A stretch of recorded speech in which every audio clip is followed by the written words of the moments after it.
اس video کا آغاز ہم ایک خوفناک حقیقت سے کرتے ہیں کہ آپ تصور کر سکتے ہیں کہ آپ اپنے خوابوں کے گھر میں ہیں اور اچانک ایک تباہ کن آگ کے شعلے آپ کے دروازے تک پہنچ جائیں۔ جی ہاں، ایسا ہی کچھ ہوا کیلیفورنیا میں۔ The largest and most devastating fires so far.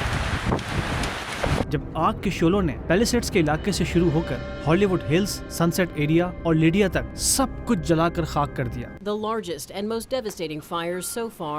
This is pretty devastating.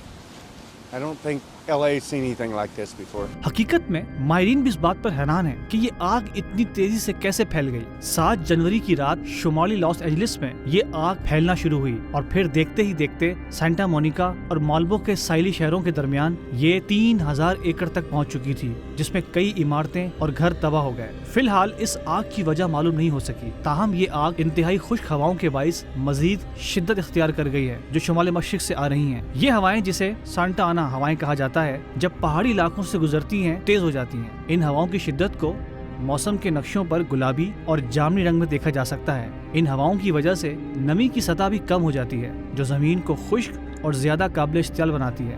ہواؤں کی رفتار تقریباً 60 میل فی گھنٹہ تک پہنچ گئی ہے۔ فائر چیف کا کہنا ہے کہ کم نمی، خشک مٹی اور تیز ہواؤں نے مل کر ایسی آگ کو بدترین بنا دیا ہے۔ ساؤتھ کیلیفورنیا نے حالیہ برسوں میں غیر معمولی طور پر گرم موسم گزارا اور اس کے دوران بارش تقریباً نہ ہونے کے برابر رہی۔ یہ نقشہ پچھلے 60 دنوں کی بارش کو دکھاتا ہے، جو اس دوران ایوریج بارش کے مقابلے میں کم رہی۔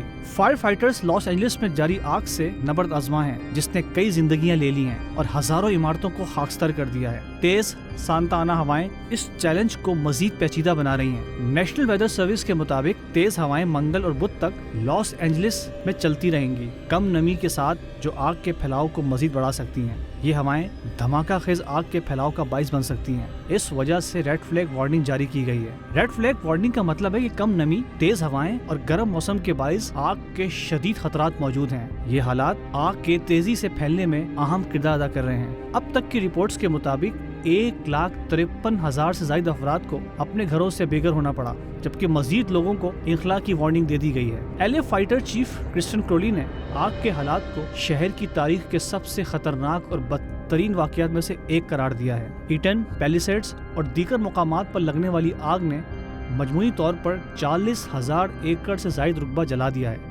اور 12,000 سے زائد عمارتیں تباہ ہو گئی ہیں۔ حکام کے مطابق اموات کی تعداد 24 ہو چکی ہے، جبکہ مزید لاپتہ افراد کی تلاش جاری ہے۔ فیڈرل ایجنسیز کے مطابق 24,000 سے زائد افراد نے امداد کے لیے درخواست دی ہے۔ گورنر گیون ریزروم نے کہا ہے کہ 14,000 رسپونڈرز آگ بجھانے کے کام میں مصروف ہیں۔ کئی علاقوں میں نلکے کے پانی کو پینے سے منع کیا گیا ہے، ہوا کا معیار غیر صحت بخش قرار دیا گیا ہے اور شہریوں کو N95 ماسک پہننے کی ہدایت کی گئی ہے۔ اب تک ایٹن فائر کے دوران 14,000 ایکڑ رقبہ جل چکا ہے اور اس پر صرف 27% قابو پایا جا سکا ہے۔ پیلیسیڈز فائر سے تقریباً 24,000 ایکڑ رقبہ متاثر ہوا ہے اور اس پر صرف 11% قابو پایا جا سکا ہے۔ کینٹ فائر کو مکمل طور پر کنٹرول میں لے لیا گیا ہے، جبکہ ہرس فائر کا تقریباً 89% حصہ قابو میں آیا ہے۔ بہت سے لوگ لاس اینجلس میں لگنے والی آگ کو وہاں رہنے والے لوگوں کے اعمال کی سزا قرار دے رہے ہیں، لیکن یہ فیصلہ کرنے سے پہلے ہمیں اپنے گربان میں جھانکنا چاہیے، کہیں ایسا نہ ہو کہ اس آگ کی چنگاری ہمارے دامن کو جلا کے خاک کر دے۔ اس تباہی نے ہمیں یہ سبق دیا ہے کہ انسانی وسائل قدرتی آفات کے آگے بے بس ہیں۔